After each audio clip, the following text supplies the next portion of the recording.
when you were ready to get back in the water.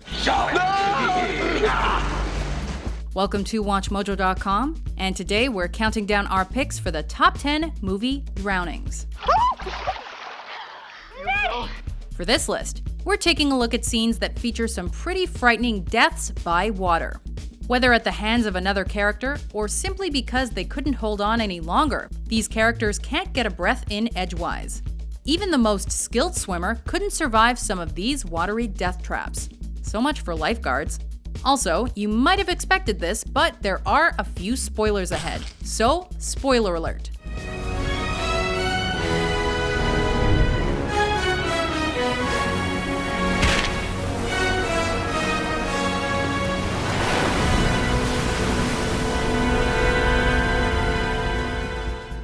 Number 10, Charles McCullough, Friday the 13th, Part 8, Jason Takes Manhattan. Oh, that's nice. We're running 5 minutes late already. If you thought Jason's death in Part 7 of this series was supposed to signal the end of the killing sprees, think again. Jason? Where's Jason? We took care of it. Actually, come to think of it, Jason himself had a pretty iconic drowning in Part 1 as well. Oh, my sweet, innocent Jason. My only child. Jason. But in this installment, Jason is revived once again, thanks to some highly unlikely circumstances, and ends up following a group of teens through the streets of New York. When he comes across one of the teachers tasked with chaperoning the group, he treats him to a lung full of waste.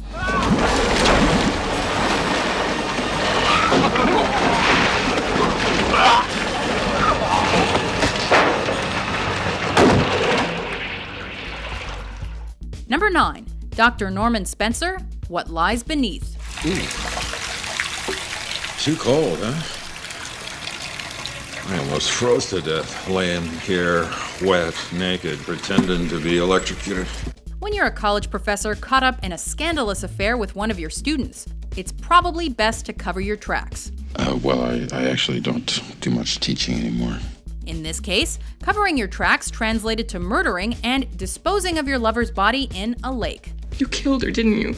Unfortunately for this college professor, a watery grave wasn't enough to silence this co-ed. And when she saw the opportunity for revenge, she grabbed it. Literally.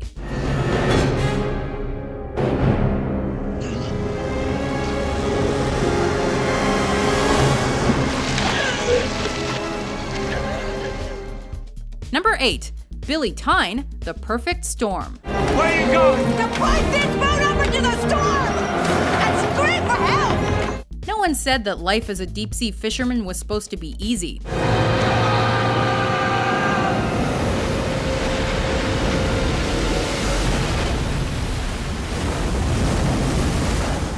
In fact, it seems downright dangerous, especially when there's all sorts of adverse weather thrown into the mix. Which is exactly what the crew aboard this fishing vessel encountered when their boat capsized on a monstrous rogue wave. Instead of panicking and scrambling for his life, this noble sea captain chose to go down with his ship.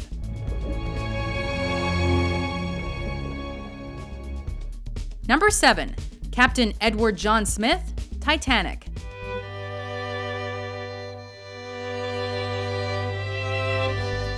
Speaking of going down with the ship, this guy went out with a bang. Well, more like a crack and then a gush of water as he bravely embraced his own demise.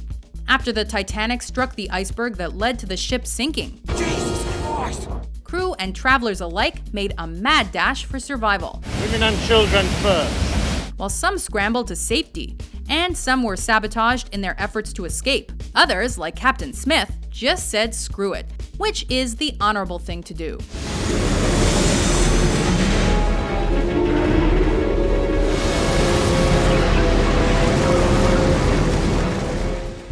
Number 6, Judes, Sanctum. Finally, some excitement. Underwater cave diving isn't exactly an everyday hobby. It's one of those things that requires a lot of experience and at least a good chunk of change. Damn right. And while it helps to be prepared, trained, and ready to get your adventure on, losing your source of oxygen underwater can pretty much be a death sentence. Frank, don't do it. We're gonna lose you both.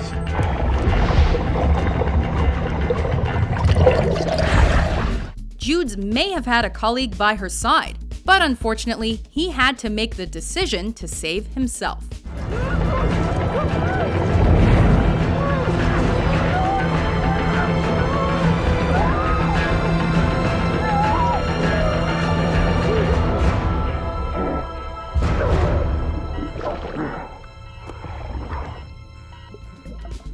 Number 5, Julia McCullough, The Prestige. Which of you brave souls is willing to bind this lovely young woman?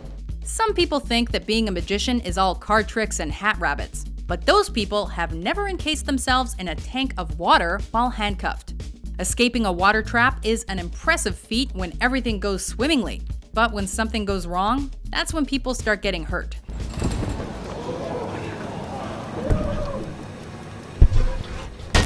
Such is the case with Robert Angier's wife, who went up against a particularly tricky knot while underwater and lost.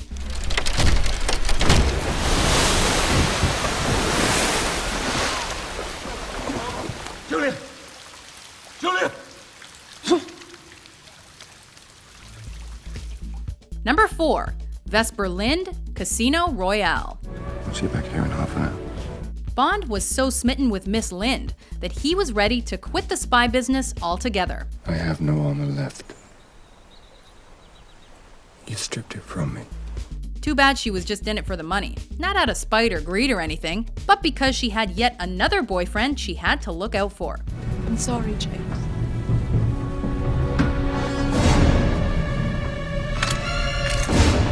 So when she finds herself caught in a building that's crumbling into the ocean, it just seemed easier to take the elevator to the ocean floor.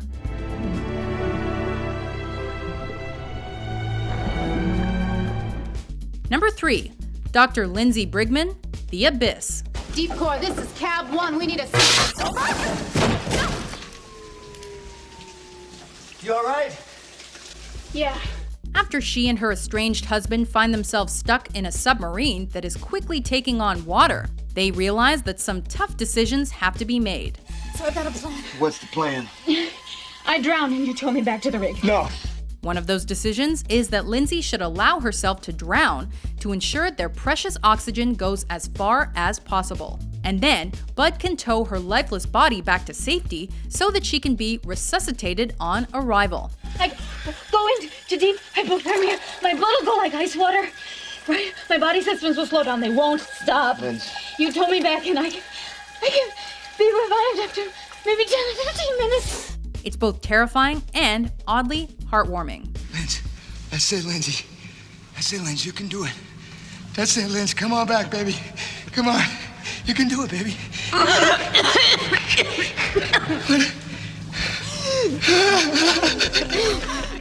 Number 2, Alex Forrest, Fatal Attraction. My name is Dan Gallagher.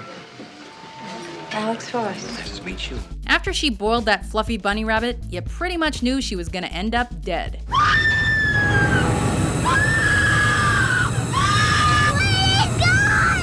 Interestingly enough, she would also end up submerged in water. Her time came when she showed up at her married ex-lover's home, hell-bent on killing his wife. If you weren't so stupid, you'd know that, but you're so stupid. You're just so stupid. You're a stupid, selfish bitch. When Michael Douglas finally has enough, he gives her a violent bathtub baptism of sorts to exorcise those murderous demons away. Of course, it doesn't exactly do the trick, but that's why people carry guns.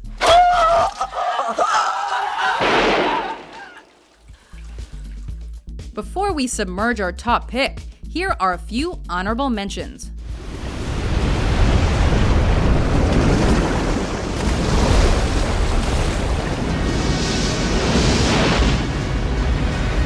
We'll get him when he comes back in! He's not coming back.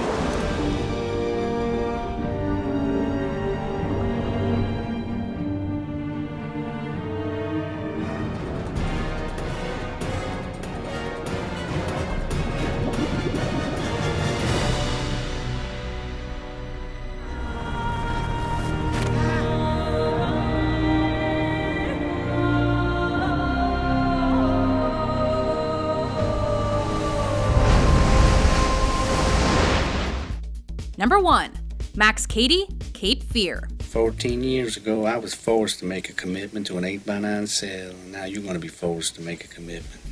This remake of the 1962 original didn't skimp on the suspense. By the end of the film, you knew there was gonna be a definitive final confrontation between the violent criminal Max Cady and his former lawyer.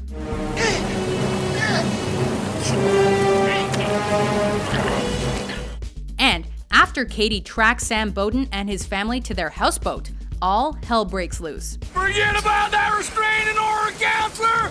You're well within 500 yards! But you probably weren't counting on gibberish being thrown into the mix.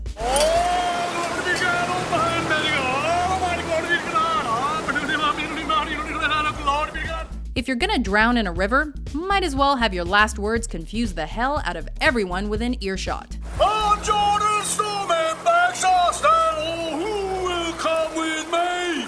I'm bound for the promised land. I'm bound for the promised land. Do you agree with our list? What do you think was a standout drowning scene? For more waterlogged top 10s published every day, be sure to subscribe to WatchMojo.com. I'll never let go. I promise.